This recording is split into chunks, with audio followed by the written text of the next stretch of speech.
today's topic is about gender sensitivity issue, understanding and considering of sociocultural factors underlying sex-based discrimination. The term also applies to attitude that socialize girls and boys to play sport or not expecting girls to do well sport. Gender-sensitive planning uses a specific method and tools to provide women and girls are more opportunities to their participation in the development process and to measure the impact of planned activities on men and women. Gender sensitivity is an act of being aware of the ways people think about gender so that the individuals rely less on assumption about traditional and outdated views on the roles of men and women. So po kasi parang pag sinabing female ka, dapat parang mainhin ka kasi parang babae ka, ganyan. And ganun din po sa lalaki na pag male ka, dapat hindi ka lalamya-lamya, kaya mo yung mga bagay na ganyan. Example na rin din po yung girls and boys to play sport or not expecting girls to do well sport. So, pag sinabing babae, hindi kaya yung sport na kaya ng lalaki. Dun po na be sensitive po tayo sa pagkilala ng kasarian ng tao na hindi porket na hindi kaya ng girls yung ginagawa ng boys, di parang pag ginawa ng boys yung kaya ng girls, parang i-judge mo na yung kasarian, gano'n. Hindi po gano'n. So po tayong the basic concept na andyan po ang sex and gender. Opo, paras po sa meaning na kasarian, pero mas may malalim pa po doon. So sa sex is categorized as male and female, biological, fixed birth, equally valued. Yun po ay ibig sabihin na inborn po yung kasarian na kung pinanganak ka lalaki ka. Kung pinanganak ka babae ka. Yun po yung sex. Syempre pag nag-fill up po tayo ng mga form, may nakalagay po dun na sex. Kung ano po yung kasarian nyo nung pinanganak kayo, yun lang po yung ilalagay nyo doon. Male or female, wala na pong iba.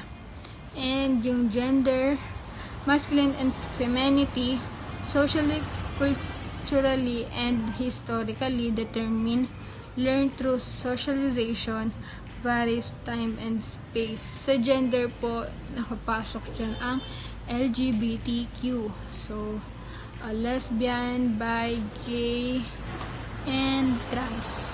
Andyan na po yan. Halo-halo na po yan. Marami po yan. So, next is, what is gender issue? The gender issue is of mayroon po tayo dito ang observation and gender issue and challenge. Dito muna tayo sa observation. Observation, increased enrollment of girls compared to boys. So parang base po sa experience ko, oo nga po, parang mas marami ngayong babaeng naka-enroll kaysa sa lalaki. Parang simula LM ata, ganun. Mas marami talaga yung girls na kaklase ko kumpara sa lalaki. Increased dropout rate for boys. Marami ako naging kaklase. So parang obserbahan ko din naman. Girls' education has not been translated to increase in income, type of opportunities, leadership, position, decision-making power. Parang, po para sa leadership position na mas maraming babae yung namamahala kasi parang kaya na nila yan, kaya ng babae yan. Parang parang hindi naman sa sinasabi kong walang disiplina yung mga lalaki, pero pag sa babae kasi parang secured pag binigay mo yung yung pagiging leader, ganon. Tas decision making power. Example na lang sa mga kunwari mag-asawa, parang hahayaan mo na lang sa babae kasi parang mas alam niya yung best, alam niya yung dapat gawin. So maraming babae yung magaling mag-decision kasi parang organized ka nun.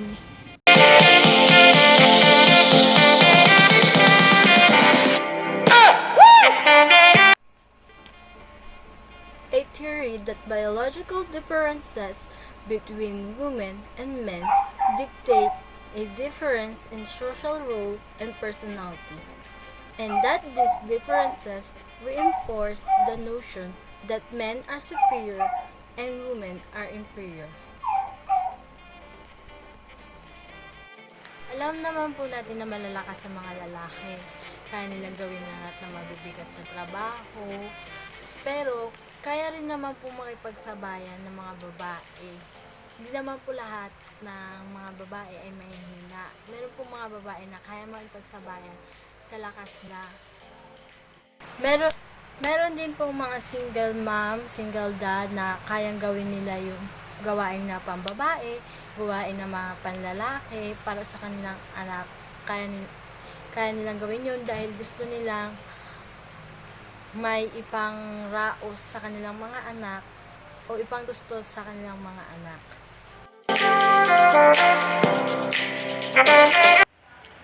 What is gender discrimination? Gender discrimination, it is describing the situation in which people are treated differently. It's simply because they are male and female than the basis of their individual skills and capability in this society. We are all influenced by the gender norms or gender roles that tell us what was the appropriate for girls and boys, men and women, and tell us what was thing to do in this society. Because of the gender stereotype, girls and women are often less valued and lower social status in this society. Girls and women are mostly suffered for the negative effect regarding to the gender norms and gender roles. They are experiencing the restrictions for their freedom and mobility.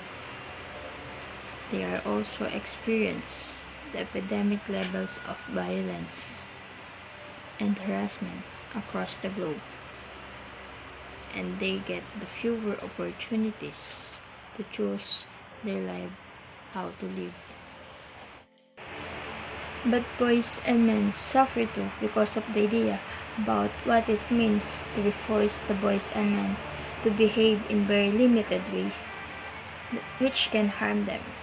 Negative masculinities encourage the boys to serve to perpetuate the circles of discriminations and equality.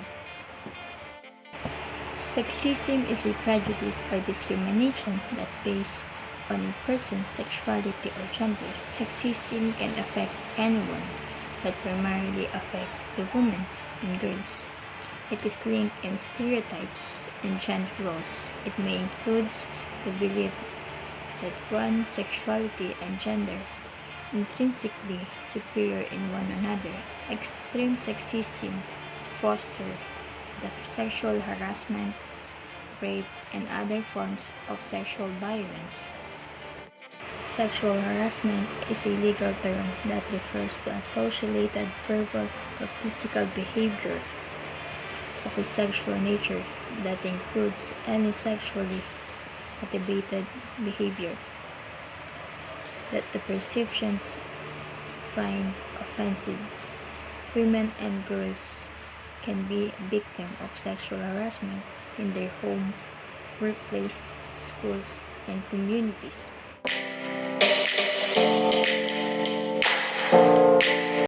What is the double and multiple burden? Even as the women spend essentially the same work hours as the men outside the home, housework and childcare are still primarily women's concern. As a result, women are carrying a double burden in terms of longer hours and a wider scope of responsibility. Ang double or multiple burden ay nagpapatunay na mas maraming responsibilidad ang mga babae. Ito rin ay hindi mapagkakaila na ang mga babae ay mas maraming may ginagawa kaysa sa mga lalaki. Katulad na lamang ng mga household chores, katulad ng pag-ugas ng plato, paglalaba, paglilinis ng bahay, at isama mo na rin ang pag-aalaga ng mga bata o anak. Sabihin na natin na mas mabigat ang gawain ng mga lalaki. Ngunit hindi mo mapagkakaila kung sa paramihan naman ng paggawa o ng gawain ay babae yung nakakalamang. Ang double or multiple burden din ay nagpapakita na hindi tama ang pag-ugali ng mga tao, na kung anong ginagawa ng mga lalaki ay hindi pwedeng gawin ng babae, at kung anong ginagawa ng babae ay pambabae lamang. Nilikha tayo ng Diyos na pantay-pantay, ngunit bakit sa kasarian ay may lumanamang? Tigilan na natin ang pagbigay ng maraming responsibilidad sa mga babae, at ang mga bibigat ay para lang sa lalaki. Tigilan na natin ang mindset na yun, dahil lahat ng gawain ay pwede natin gawin na kung lalaki ka man o babae, kaya mong gawin lahat. Hindi porket babae ka, hindi mahina ka. Hindi porket lalaki ka, malakas ka. Kaya tigilan na natin ang mindset na pambabae lang to, pambabae lang to, at panlalaki lang to, panlalaki lang to. Dapat pantay-pantay tayo. Pantay-pantay tayo sa responsibilidad. When God When God created the first man and woman, His idea in mind was companionship, Equality and shared mission. to be in dominion over all His creations. Together, they will serve according to His will. Partnership.